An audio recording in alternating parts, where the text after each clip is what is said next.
Bueno, bienvenidos a un nuevo encuentro en nuestra identidad en Memorias Vivas. Hoy nos sumergimos en una historia que viaja por cables y rieles.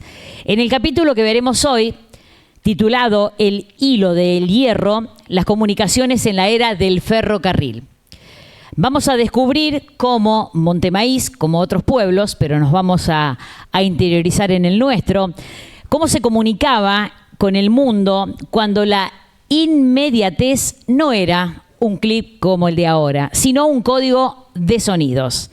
Veremos cómo el telégrafo y los antiguos sistemas ferroviarios permitieron que nuestro pueblo creciera con seguridad, además orden.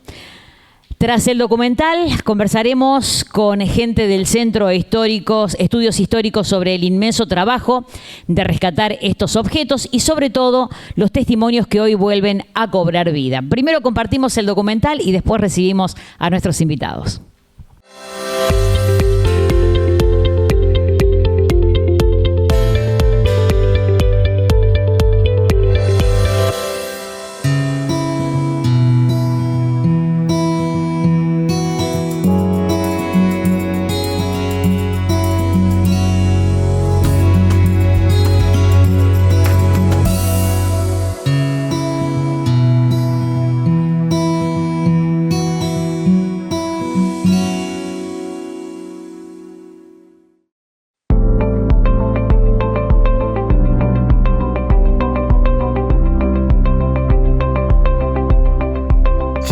El tema de las estaciones del ferrocarril, obviamente la comunicación formó parte fundamental, porque habiendo una sola vía, lo fundamental era saber, primero, la proximidad de un tren y segundo, que habiendo una sola vía, asegurarse, no nos olvidemos que la comunicación no era como hoy, que si desde una estación partía un convoy, desde la otra estación no partiera otro en sentido contrario.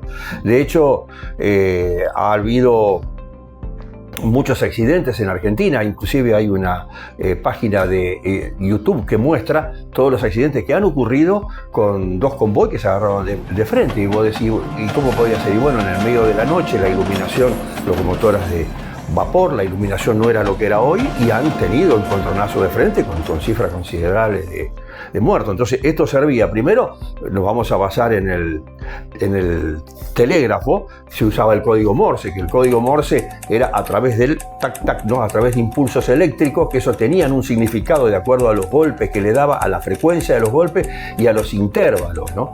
Y eso permitía comunicaciones transoceánicas y se usaban ondas de radio.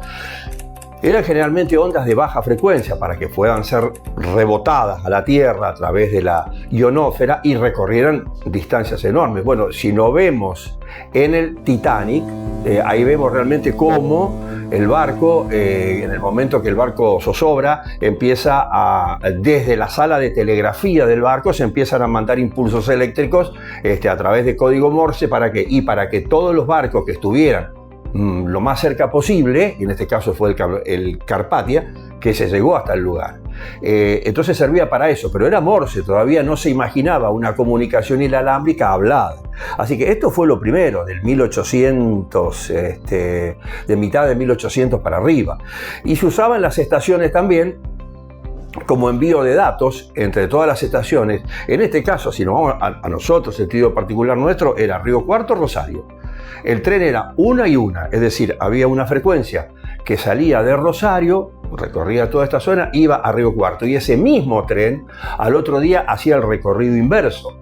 Es decir, no es que había una frecuencia por día a cada uno de los destinos, no. Si ibas hoy a Río Cuarto, para volver a ir a Río Cuarto otra persona tenía que esperar, supongo que sábado tenía que esperar el lunes para que saliera otro, porque mañana volvía, si estamos a sábado hoy contando esto, mañana domingo, era el sentido Río Cuarto Rosario.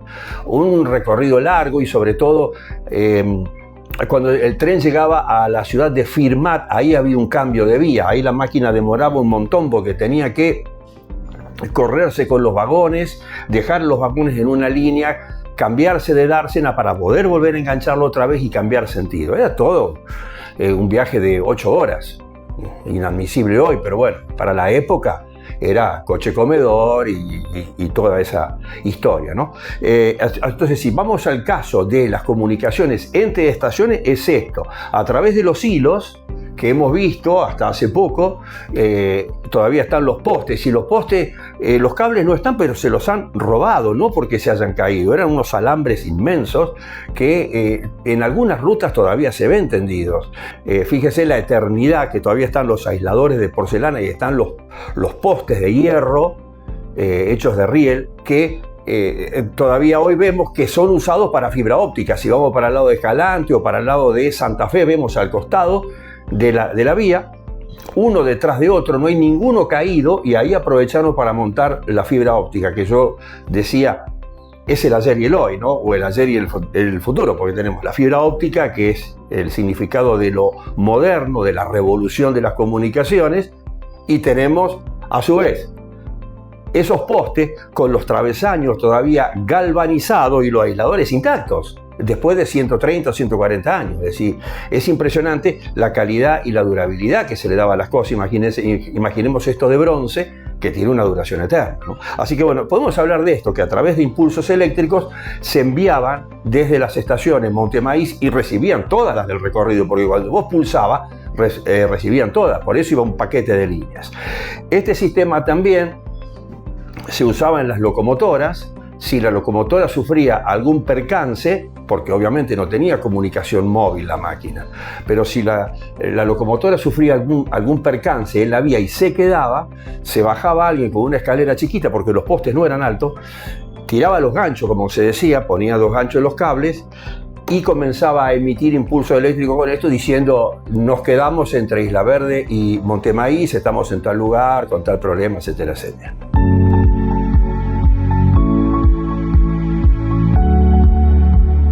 Esto ya evolucionamos, ya es teléfono, ya es comunicación por voz, micrófono. Eran unos micrófonos bastante duros con los que había que hablar fuerte, y estos parlantes tenían una membrana de chapa, pero hay algo que yo omití decir, que es válido para el teléfono o para telégrafo, que ¿cómo funcionaba esto? Esto funcionaba con una corriente eléctrica de no muy alto voltaje, corriente continua, que le brindaba un banco de baterías de la época, que eran químicas. Esas baterías se cargaban cuando había 220 aquí, y accionando estos teléfonos, levantando y haciendo girar una manija, que sería en este caso esta, esto movía un magneto,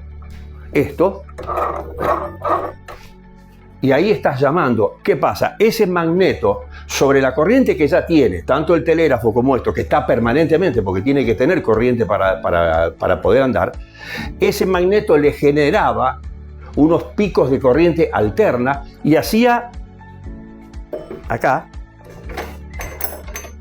esto vibraba, el ting ting de la campana, por la corriente eléctrica que mandaba esto. Hacía vibrar las campanas de las estaciones, entonces levantaban y se comunicaban por voz.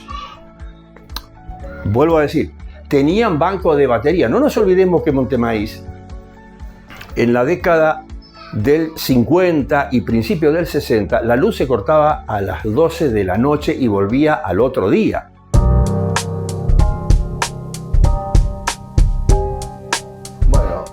Yo te voy a contar de cuando yo era chico, sí, que hace sí. mucho por allá.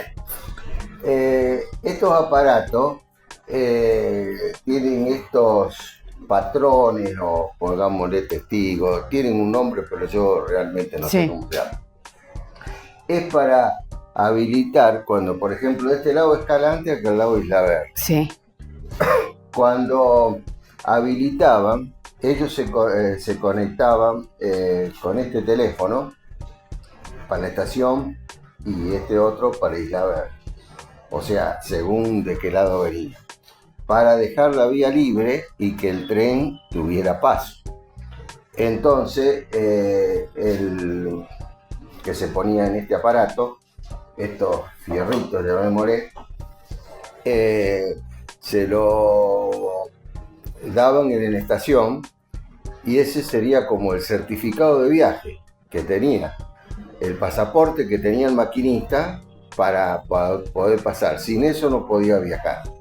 Entonces, cuando de allá llamaban que el tren estaba listo y salía, acá lo habilitaban, ellos se comunicaban por acá y este aparato, no sé si cómo funcionaba, no sé, pues yo te estoy hablando de 8, Sí, 9 años, 10. Sí.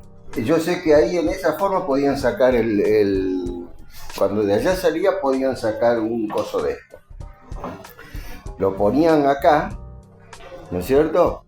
El maquinista cuando pasaba, que ya iba parando, que pasaba los techos, digamos, del andén, tiraba el descalante y el auxiliar o cambista, cualquiera de acá que estuviera del empleado de la estación, lo tenía puesto así y con el brazo lo enganchaba y se lo llevaba para entregarlo en Isla Verde, que de acá tenía el paso. Claro. Eso sería más o menos la función Sí. de estos aparatos. Las precauciones que tenían, una vez que obtenía el pase para salir de Escalante, como ya te expliqué antes, bueno, venía, pero podía llegar hasta el paso a nivel. Para entrar acá al cuadro de la estación tenía que estar las señales bajas. Si las señales estaban altas tenía que parar y esperar. ¿Por qué era eso? Porque a veces llegaban trenes de carga y tenían que ponerlo en las vías secundarias. Claro. Y a veces no hacían tiempo A cambiar. o cosas. Por lo general siempre llegaba bien, no había problema. Pero estaba la precaución esa. Claro. Entonces, si la señal no estaba baja, el tren no avanzaba. podía entrar al cuadro de la estación, Claro. digamos. Y entonces cuando terminaban de poner un tren que venía de otro lado, o sea, del lado de Isla Verde, lo ponían en las vías alternativas, que eso hacían maniobras, dejaban vagones, traían vagones, por lo general eran vagones de carga, trenes de carga, ahí recién le bajaban la señal y el tren entraba. Claro. Pero eso ocurría muy rara vez. O sea, Claro, por lo general, claro. cosas. Pero si Sí, no sí, estaban sí. bajas las señales, no podía entrar No al cuadro había. de la estación. Estos faroles se usaban de noche. El cambista era el que se señalaba, sobre todo si había que hacer maniobras en las vías alternativas, o que le daba paso, le hacía señal al maquinista, porque a lo mejor estaba en la parte de atrás, y le hacía señal al maquinista. Claro. Ellos tenían unos códigos según cómo movían, Claro. salgan, no salgan, o algo por el estilo. Era Claro. un simple. Sí, con una luz. Bueno, acá se despachaban. Sí, esta puerta que tiene un ganchito acá, esta se bajaba. Cuando estaba baja no había venta de boletos, cuando estaba arriba, como estaba ahora, se habilitaba la boletería para vender boletos. Acá había una especie de mueble que se cerraba, se abría así como un libro y quedaban 4 estantes, digamos, con todos los boletos de todos los pueblos. Entonces sacaban los boletos y que serían Claro, estos, más claro. o menos. Estaban Claro. todos acomodaditos, sacaban los boletos Y ahí se vendía. y ahí se vendían para el lugar que fuese. Después arriba del tren te lo Ahí marcaban, claro, te lo tiqueaban claro. Con una la pinza. perforadora, con la pinza Sí. perforadora. Eso estaba ubicado acá.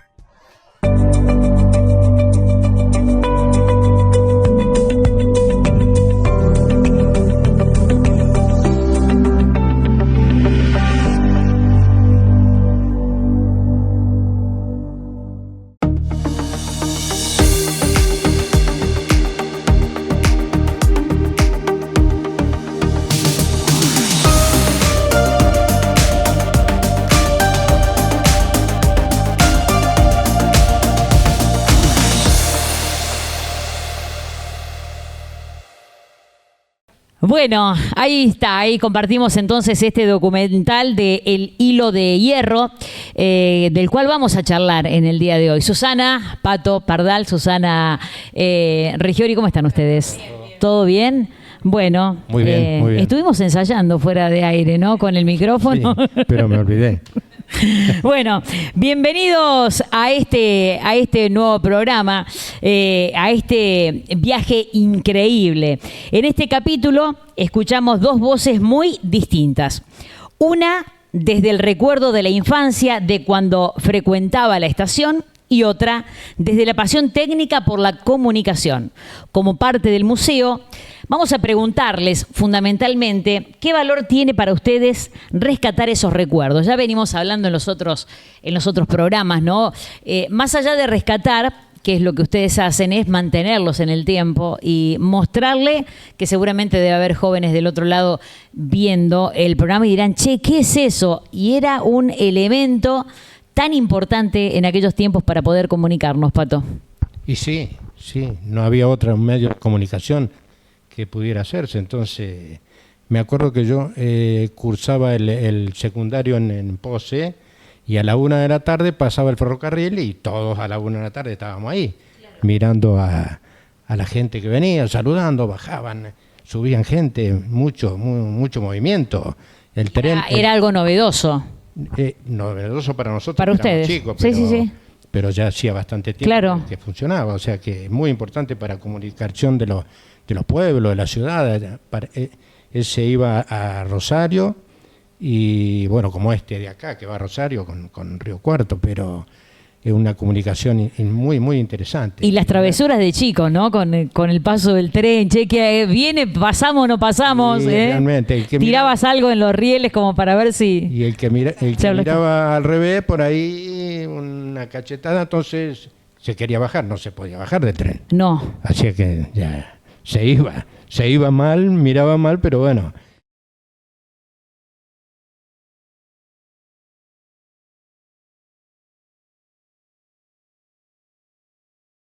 Podía subirse uno, que lo hemos hecho.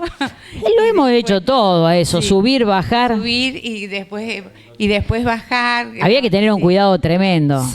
Teníamos prohibido. Todas. Prohibido, teníamos de ir a la estación. De hacer eso. Pero lo hacíamos y íbamos. Pero viste, cuando apenas arrancaba el tren, vos decís, hago tiempo. Claro, no pasar por abajo, porque si el tren estaba parado, pasabas por abajo, viste, con la bicicleta. De haber pasado por arriba, eso seguro, yo recuerdo. Sí, y teníamos. Y después prohibido volver a la casa y decir. No. Y ahora, digo esto, ¿no? Y de repente ahora por ahí nos molesta de que tenemos que ir a la rotonda y esperar un minuto el semáforo, que estamos arriba del auto con calefacción o aire acondicionado. Esto tenías que subirte, bajar, si ibas con mercadería, con bolsos. Pero bueno, ahí veíamos también imágenes y vemos de la importancia, ¿no? de estos trenes. Vos sabés que en una oportunidad nuestra primera secretaria del museo, que es la señora Hilda Simonetta de Morel Boulier, nos contaba en una oportunidad a todo el grupo, en las reuniones, que ella iba seguido o periódicamente a Río Cuarto, y el salón comedor, los cubiertos eran de plata. No. Los cubiertos eran de plata. ¿Te acordás que comentaba eso? Y el almuerzo, una barbaridad, como viajaba. Claro. Como se viaja ahora en Europa o en China o en... Claro, sí, hemos tenido esa parte tan importante. O sea, hemos estado en una Argentina que se destacaba, ¿no? Sí. Ahora lo vemos con el paso del tiempo, decís, che, mirá lo que utilizaban, pero para ese momento era algo era muy destacado. Y además muy lindo viajar en trenes. Es realmente muy placentero, muy cómodo. En esos trenes, ¿no? Que te tomabas el tiempo necesario, eran horas y horas, podías disfrutar del paisaje de otra manera. Sí, ahora van demasiado rápido. Demasiado rápidos, y uno que también anda a 1000... No, acá no, pero en las grandes ciudades. En las grandes ciudades, sí, en Europa, bueno, ni en todo ni el mundo hablar. van a 300, entonces no entendés. Nada, esa época de la época del 60, del 70 era... muy importante. Claro que sí. Bueno, en esa época era para lograr la comunicación. O sea, ahora ya estamos, ya eso lo hemos superado. Ahora es viajar, llegar rápido. Es eso. Tenemos también otras vías de comunicación. Bueno, el museo cumplió, mejor dicho, 30 años. Y este ciclo, que es auspiciado por Castro y de Pasquale, que tiene un valor inmenso, es un homenaje a este esfuerzo, ¿no? Lo de Castro y de Pasquale, porque de verdad ellos también, una forma de celebrar su aniversario como empresa, decidieron tener estas intervenciones en distintas instituciones de nuestra localidad. Puntualmente en el museo están realizando estos documentales para que quede archivado todo lo que la gente actual de la comisión, del grupo de colaboradores, puedan dejar para los que vienen, para los jóvenes que vienen, estos recuerdos que son imborrables. La pregunta concreta es cómo se hace para que esa mística del telégrafo y el código Morse no se pierda para los jóvenes de hoy, que es hablarles directamente en chino básico, ¿no? Pero bueno, vamos. No, pero el código Morse es Samuel Morse, que en 1830 ya inventa una cosa de esta para comunicarse, o sea que es muy, muy importante. Y en la actualidad todavía en algunos casos de aficionados a esto lo siguen utilizando. Y sí, porque... En la parte naviera se usa mucho. Bien, porque queda, ¿no? Igual que los radioaficionados, o sea, son métodos que ya no se utilizan demasiado, pero que los fanáticos lo siguen implementando. Sí, totalmente. Es increíble que este aparatito, ¿no? Haya podido entablar comunicación directa, ¿no? Aparte con un sonido, no es que vos decís, che, salían las palabras, no, era un sonido. Son pulsaciones. Teclados. Ahí, Susana, tenés el... Es el código. En donde está puntos y rayas. Puntos y rayas. No cualquiera lo podía manejar. No. O sea, si tenías que decir una palabra, además, ¿para qué busco? No sea, no. Sí, además. A esto me refería chino básico. Y cuando van los chicos, lo primero que les llama la atención, cuando van de visita a la de las escuelas, lo primero que les llama la atención es el sistema Morse, el telégrafo y las máquinas de escribir. Y las máquinas de escribir, aunque a vos te parezca mentira, es lo que más les llama la atención, y tenemos que estar ahí como sargento porque ellos quieren tocar el teclado, quieren ver por qué la cinta, por qué todo. Es lo que más les llama la atención en esa pieza que nosotros tenemos, justo lo tenemos todo en el mismo lugar. Y hablando de Monte Maíz, a través del padre Rau, con sus famosas revistas de Antorcha, nosotros podemos saber la importancia que tenía saber el sistema Morse, porque, por ejemplo, el jefe del correo, el señor Gobato, que por eso el barrio lleva el nombre de Enrique de Gobato, él se retira cuando viene el telégrafo al correo. Él no lo manejaba. Entonces él se retira, se jubila y busca que otro joven lo... Claro. Pero después los que por lo general eran todos de afuera, los que venían, que sabían manejar el telégrafo, tanto en el ferrocarril como en el correo, ellos enseñan. Ponen un día, un horario, el padre Raúl publica el día, el horario en que los jóvenes podían. No muchos jóvenes iban a aprender porque no era fácil y no era simple, no era tan simple. Y vos verás, nosotros ahí tenemos unas cartillas, cuántos requisitos había para poder estudiar el sistema, el saber manejar el telégrafo y el sistema Morse. Muchos requisitos tenía. Inclusive la pieza en donde estaba tenía que estar aislada, no podía ir cualquiera, no podía entrar cualquier empleado del ferrocarril, podía entrar ahí. Entendemos que el tipo de comunicación que se daba a través de este sistema eran especies de telegramas, cosas puntuales, no te vamos a mandar una carta de 3 hojas, eran palabras así como para que se entendiera llegamos, vamos. Estamos por ir, claro. Todo realmente como nosotros Claro, sí. Si no era imposible. Qué bien cuidado que está esto. Muy. Ese es uno de los que es el staff de señalización. Hay muchas cosas que están bien. Le está faltando algunas cositas. Sí, pero bueno. Vamos a ver si podemos. Una manijita le está faltando ahí. Tiene un cajoncito que también, pero tratamos de que quede original, ¿no? De que quede como está, claro que como los ingleses lo trajeron. Claro que sí. Vimos en el video que la comunicación era una cuestión de vida o muerte debido a la vía única. Más allá de lo técnico, ¿qué nos enseña esa responsabilidad que tenían los telegrafistas sobre el valor del trabajo y la precisión? Además eso, ¿no? De ser preciso, porque vos podías errarle en algo y llegaba una información errónea. Prácticamente era como que era una declaración jurada lo que ellos se comprometían en la reserva de lo que estaban escribiendo, de lo que estaban haciendo, de la noticia que iba, que venía o que salía. Tenía que ser totalmente resguardado eso. Porque además era información muy importante, no es que lo usaban para, che, ¿cómo están? ¿Están bien? Falleció el tío, falleció, o sea... Bueno, y si mandaban algo personal que podía ser, como en el caso que vos decís, por un fallecimiento, un nacimiento, una cosa, había que avisar al ferrocarril que se estaba enviando algo personal y no que relacionado al ferrocarril o a la comunidad. Sí, era muy, muy estricto, digamos, ahí en las cláusulas que tienen era muy, muy estricto. ¿Figuran esas cláusulas que decía Susana? Sí. ¿Está todo? Está todo ahí sí.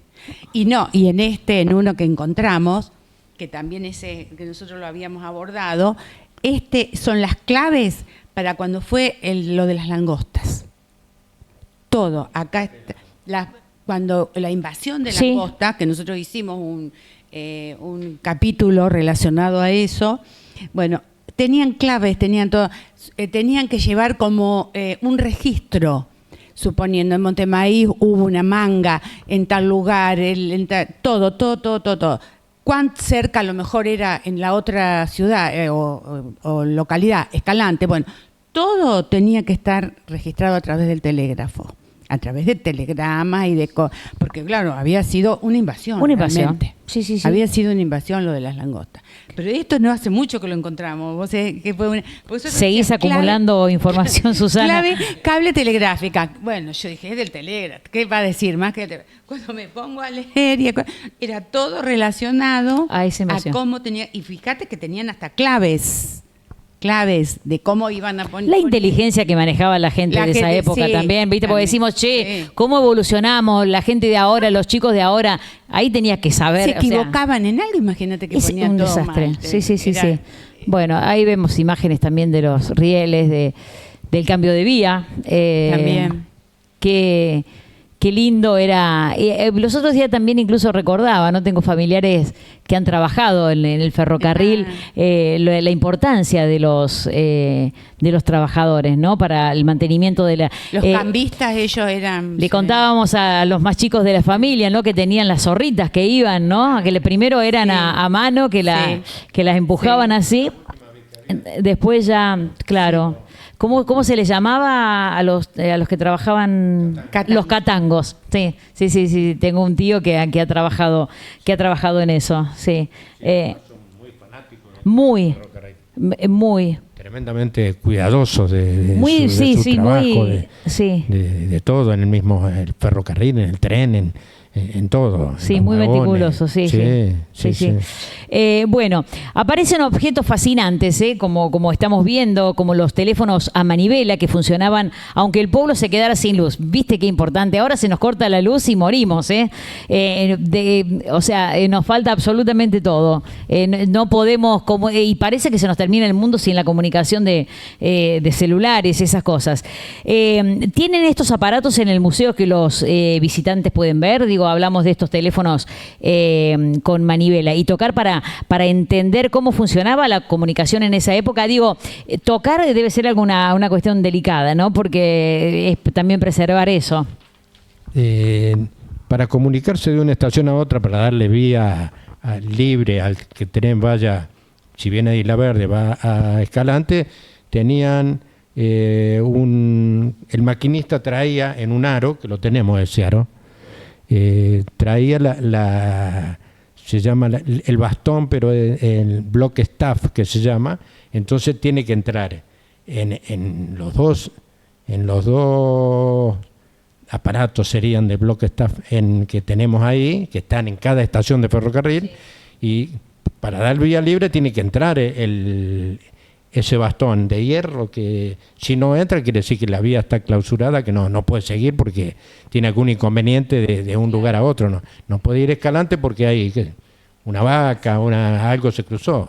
Mirá vos. Sí, es muy importante eso, desde cada localidad, y lo trae el maquinista en un aro, enganchado ahí, pegado con una soguita, con una cinta, con algo, y cuando el maquinista viene manejando, se lo alcanza, que está esperando eso para después de colocarlo en el wall staff, lo deja seguir. Claro. La autorización para es como el seguir. peaje. Una cosa así. Algo parecido en la actualidad. Claro, nada más que no te cobra. Cuando los chicos ven el estado de señalización, no te creas que les es tan fácil entender. El micrófono. No sé si no les es tan fácil entender. Sí. Cuando nosotros le decimos que a través de eso se anunciaba o se cambiaba o se colocaba para que no chocaran, porque le digo, nosotros acá tenemos dos juegos de vía, ¿no es cierto? Entonces, Sí. si venían desde Escalante y también desde Isla Verde, no tenían que tener... Una sincronización había que tener. No tenían que tener la misma vía. Claro, sí.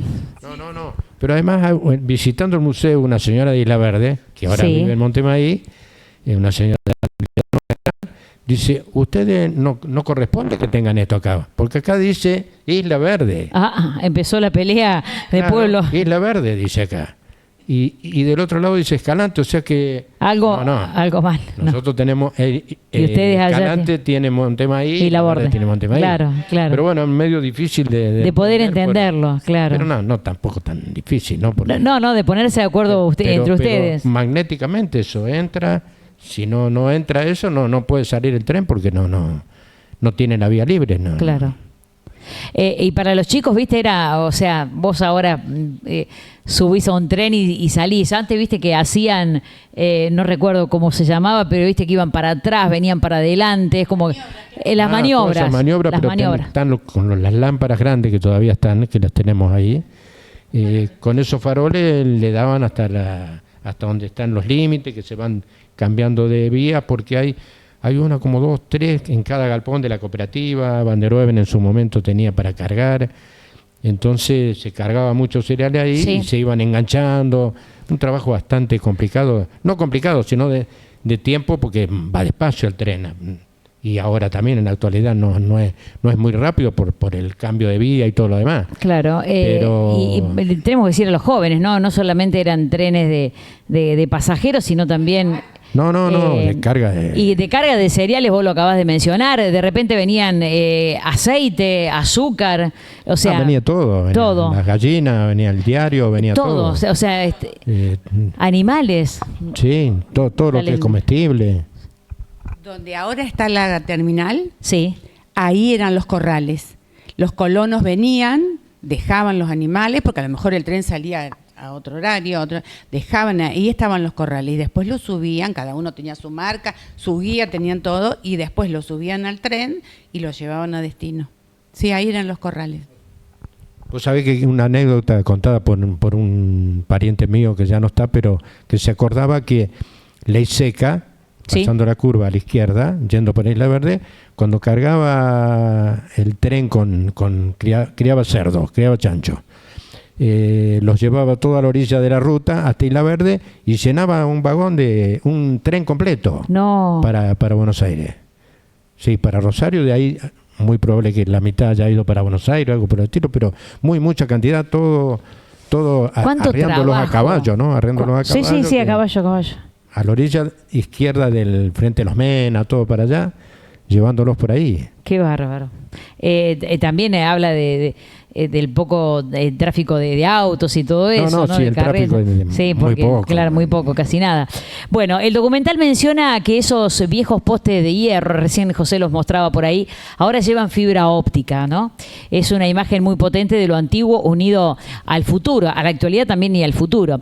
¿Cómo se sienten ustedes al ser el guardián de estos primitivos aparatos de comunicación? Digo, sin lugar a dudas que les debe gustar esto del avance de la tecnología, pero también genera cierta nostalgia, ¿no? Por lo que ven que sigue en pie, pero que con el paso del tiempo, no digo que van a ir desapareciendo, pero dan lugar a otras cosas. Sí, además Ferrocarriles Argentinos, que ahora ya están en los bienes del Estado, todo eso, no tiene para cuidarlos bien. Hay gente que por ahí saca y no tendría que sacarlo, pero las cortan a muy bajito del suelo con las amoladoras eléctricas y ahora a pila, y se los llevan para una viga, para un tirante, pero sí, sigue siendo de utilidad porque lo usan ahora con la fibra óptica para no poner otra cosa, porque del otro lado, yendo para Isla Verde pero han puesto todos palos que el otro día se tumbaron. Viste, se cortó internet acá en un momento, tuvimos Claro. un día sin internet. Sí, digo, Susana, no debe molestar porque es el avance de la tecnología, ¿no? De que se lo use para fibra óptica. Lo que sí debe molestar lo que decía Pato de por qué los destruyen, ¿no? Claro, pero es más, hay cosas que las encontramos en casas particulares. Los eso, los que vos que veíamos recién. Esos cambios de vida no están más acá en nosotros. Yo fui a un lugar de fundiciones, sí, estaban. Hay negocios que tienen cosas del ferrocarril también. Claro. Y en Isla Verde desapareció casi todo. Ellos lo están reconstruyendo y vienen acá para ver, porque hay cosas que se han llevado todo. No tienen más. Qué lástima. Y van comprando lo poco que puede. Por ejemplo, hay gente que en su casa particular tiene los staff de cianización, las tienen en la casa. Es porque increíble. las han comprado. Es increíble, Sí. es increíble. Sí. Bueno, sobre el final del video que compartíamos, vemos la boletería, un lugar, allí entiendo que de encuentro de esa ilusión de saber que llegás ahí para un destino. ¿Existe alguna anécdota de algún vecino que haya donado esos boletos de cartón, los típicos, o algún objeto personal que nos cuente una historia de esa época? Sí, los boletos los tenemos y los han. ¿Sí? Sí, los boletos están, no sé si aparecieron ahí en el gozo, pero sí, los boletos están. Y después, no sé si prestaste atención, pero por ejemplo, las mujeres no podían esperar en la misma sala que los varones. Cuando vos ibas a tomar el tren, las mujeres tenían una sala y los varones tenían otra. Así vaya una familia. Sí, sea el matrimonio, la pareja, las mujeres en una sala. ¿Se sabe y por los qué, varones. Susana? No, es de la época, es costumbre para que no. Machistas pensar. ustedes Sí, siempre. sí, Yo desde aquella época, sí. Sí. Ahora No, las ya mujeres viene- directamente ni los dejamos entrar. Es la costumbre Es la que venía de costumbre. Inglaterra. Sí. Es la costumbre que venía de Inglaterra. Es verdad. Bueno, Sí. ahí la boletería, es un lugar que se mantiene, que está. Y tal nosotros cual. lo que nos desapareció es el pica boleto. El parapic. Les desapareció. Sí. Estaba. Esto Estaba. quiere decir que alguien ha ido a visitar el museo y se lo llevó. ¿Para qué te puede servir? No, a lo mejor es alguien que le gusta tener cosas antiguas y Claro. eso hay que tener mucho cuidado. Por eso siempre nos aconsejaban. Esos eran. No era ese. Ese era- Este es más moderno todavía. Más moderno incluso en los colectivos de no hace tanto tiempo. Sí, Tiqui, el que tiqui. teníamos nosotros, siempre creímos que estaba caído detrás de un mueble, pensando que cuando íbamos a correr el Iba a mueble lo íbamos a aparecer. encontrar. No. Corrimos el mueble en una oportunidad y no apareció. Que- No, alguien se lo ha llevado, por eso nos dicen que hay que tener todo bajo vidrio, lo mismo que cuando los clavos, eso que hemos encontrado, guardarlos porque se los llevan. Claro, el tema está también en que no hay demasiado espacio como para decir vidrio, o sea, si necesitas más muebles Claro. y bueno, Sí, hay que tener... el micro. Hay que mostrar de a poco, porque si no todos juntos tratás de no ver nada, porque ves todo y Y no ves nada. no ves nada. Entonces, hacerlo más durante 6 meses de una cosa, otras 6 Claro, meses de incluso otra. con visitas Pero guiadas claro, que uno pueda sí, ir explicando. pero nos falta ayuda de gente, porque ya estamos quedando siempre, cada vez somos menos en el museo, pero gente joven que tenga ganas. Los otros días Los jóvenes hablábamos, tenemos, pero ¿no? se están involucrando jóvenes. Sí, tenemos a Valentín, pero Sebastián, se van, claro, pero necesitan más. Se reciben, empiezan su trabajo y se van del Sí. pueblo, entonces nos quedamos medio huérfanos. ¿Están de chicos cansados un jóvenes. poco? Un poco, no mucho, pero Sí, pero lo importante Sí. es que ustedes puedan transmitirle todo esto más allá de la pasión que noto que tienen, de muchas cosas que bueno, está bien que con estos documentales van a quedar plasmados para que la gente que viene pueda aprender y poder transmitir a próximas generaciones, pero también eso, ¿no? De poder, de que el que llegue puedan tener la misma pasión que ustedes, porque para esto hay que tener pasión, porque, a ver, muchas cosas de las que hemos hablado, ustedes las han vivido, yo las he vivido, pero hay de muchas otras tampoco ustedes no, pero bueno. No tienen ni idea, las generaciones claro, no tienen ni idea de- absolutamente no. no. Pero bueno, Sí. Por ejemplo, para explicarles sobre el teléfono, los que han visto una serie que se llama Las chicas del cable, Sí. ahí se dan cuenta de lo que era cómo nosotros nos manejábamos, que teníamos que llamar a una central y la central era la que nos comunicaba y sacaba y ponía la Centrales. ficha. Solamente los que han visto esa serie se dan cuenta de lo que nosotros les explicamos. Si no, no. Yo no he visto la serie, pero he formado parte de esa historia. Pero, claro. Me acuerdo en mi pueblo había una esquina Claro. que ahí estaba la telefonista, ¿viste? Claro. Encima mujeres grandes que ya Sí, estaban... y me acuerdo que sí. eran todas cajitas Sí. y Sí. para llamar y cruzaban cables, no sé Claro. qué, y te decían... No, vos le tenías que dar el número. le tenías que dar el Le número. tenías que dar el número. Entonces ellos sacaban de... Que no son números de ahora, que son 15 números. No, son hasta 100 había. Sí, hasta 100. Sí. Yo llamaba a uno al otro lado y me daban con la policía, porque eran amigos míos, yo trabajaba al lado Sí. con Van der Weben ahí, y estaba la Chicha Stinko, el marido que era el señor Munge, Berta Pelli y todo eso, y siempre haciendo, para pasar el tiempo, ¿viste? Te mandaban a hablar. Hola, sí, ¿con quién? Con la policía. No quiero hablar con la policía. Claro. Pero bueno, era lo único que había y la única forma de comunicarse. También digo la poca privacidad, ¿no? Para esos momentos, porque te ponían en todo. una cabina y vos entrabas y vos decís, che, pero debía ser cosas muy puntuales para que sabías que se escuchaba del otro lado. Vamos a un cortecito y enseguida volvemos con la última parte. Bueno, volvemos del corte y siempre interiorizándonos acerca de todo esto maravilloso que tiene el museo. Porque una cosa es contarlo, yo los escucho y te trae muchos recuerdos, pero mucho más lindo debe ser ir al museo y que te puedan mostrar de cada cosa que se va hablando. Por eso es tan importante que los montemaicinos puedan hacer un recorrido por el museo para ver, muchos para recordar y otros, los más jóvenes, para conocer de las cosas que allí habitan. Bueno, ¿qué palabra define para ustedes este capítulo?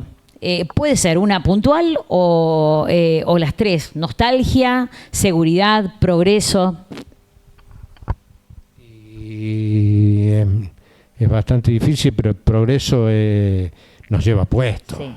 Continuamente hay meses, no sé si meses, pero semanas que pasa muy rápido todo, no sé. O me pasa a mí, pero creo que le pasa a todo el mundo. Sí. Estaba viendo en una torre, en un lugar, donde dice que hay alrededor de esto, en una de esas estoy hablando otra cosa que nada que ver, pero que hay en la actualidad 2.930 estrellas, y dentro de 30 años va a haber 290 nada más. Sí, lo leí, sí. No se sabe por qué, pero... donde pasaban todo eso Sí. en una ciudad en Europa. Sí, no sé si las cifras son reales, así como las contamos, pero es verdad. Cada vez va a haber entonces menos. Sí. lo que es comunicaciones, todo eso, no sé dónde vamos a... ¿A dónde vamos a llegar? Lees por ahí que el teléfono tiene vida muy corta. Sí. Ya con los anteojos, hablando el otro día con una señora de acá, dice, no, pero ya tienen los anteojos que... Lo lindo para nosotros y mucha gente un poco más mayor, digo, que han vivido todo, ¿no? Esto que le estamos contando, que se renegaba mucho, porque imagínate qué comunicación podías tener, las cartas, no sé, vos te enamorabas de alguien y cartas que iban y venían, los familiares también, y demoraba mucho tiempo. Y también vivimos esto, ¿no? De la tecnología que va avanzando, como vos decís, el progreso, y está bueno poder hablar de eso. Es más o menos... Claro, los inmigrantes con su país de origen, claro, las demora. Ahora vos tenés, yo tengo gente afuera, hijos afuera, y parece, no los extrañas no tanto, los extrañas. Porque con el celular ahí, ves, charlas, te muestran. Falta el contacto físico, pero claro, sí. Falta el abrazo o un beso, sí. Sí, pero si no, lo otro te lo pasan continuamente. Claro, ¿no? Sí. Susana, para vos, este capítulo que... Sí, no, el progreso realmente, que es, por ejemplo, el telégrafo queda en desuso por el teléfono. Claro, porque ahí te da un poco de nostalgia. Ahí en un momento dado. Lo que pasa es que no fue tan vertiginoso como es ahora. Claro, sí. Nosotros tuvimos toda una época que ahora tardaba mucho más en encontrar, en un avance, que aparezca un aparato nuevo de teléfono y todo. Ahora no.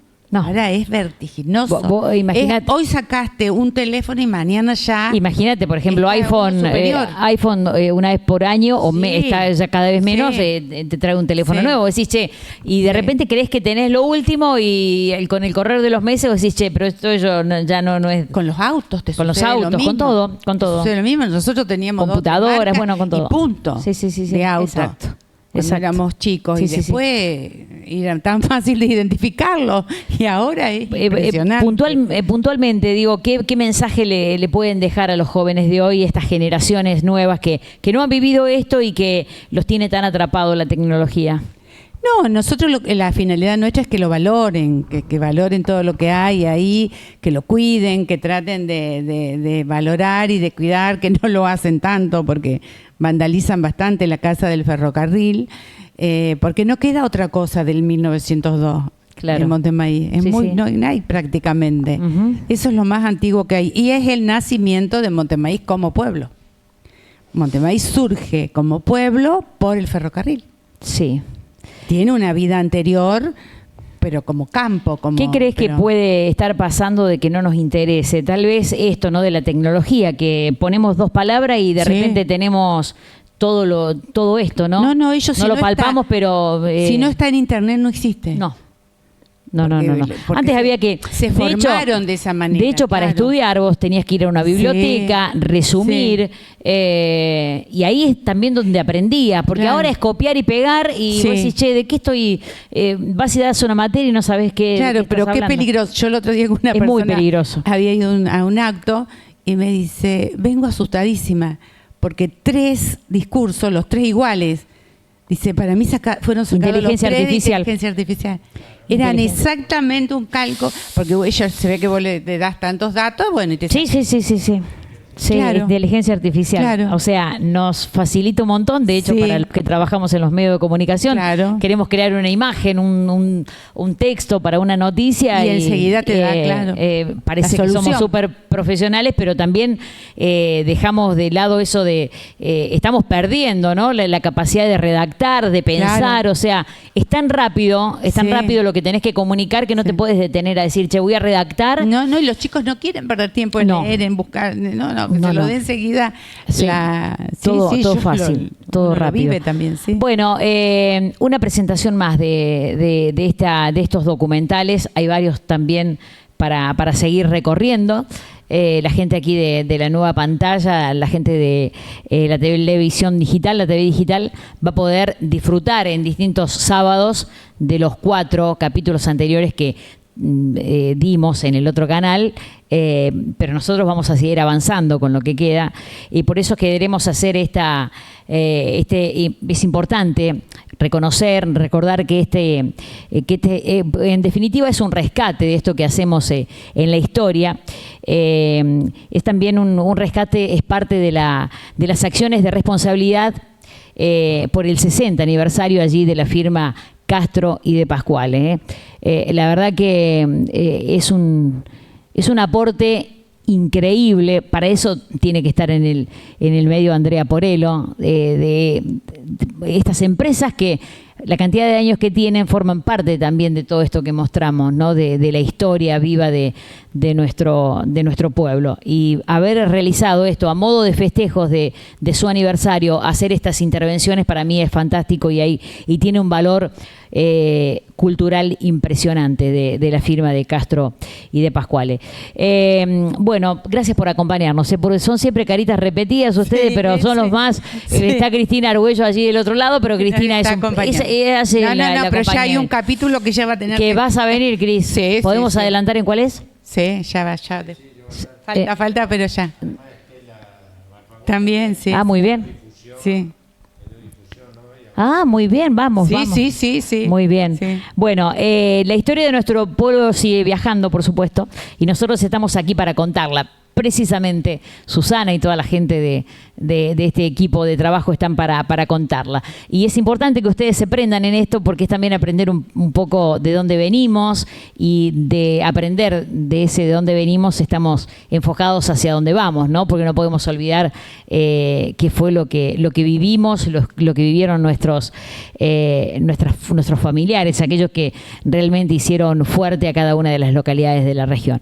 Bueno, este espacio que es Memorias Vivas, auspiciado por supuesto por la firma Castro y de Pascuales, agradecemos enormemente a esta firma, a De Pascuale, allí a la cabeza Andrea Porello, y a ustedes que también son actores ellos, porque no solamente vienen aquí a presentar el documental, sino que en cada episodio ellos son actores. Ya van a ver los primeros 4 capítulos muy hermosos, que ellos también, ¿no?, forman parte de esto y van a quedar, ¿no?, en el recuerdo de las generaciones que vengan. Muchísimas gracias. Gracias, por favor. A ustedes. Gracias.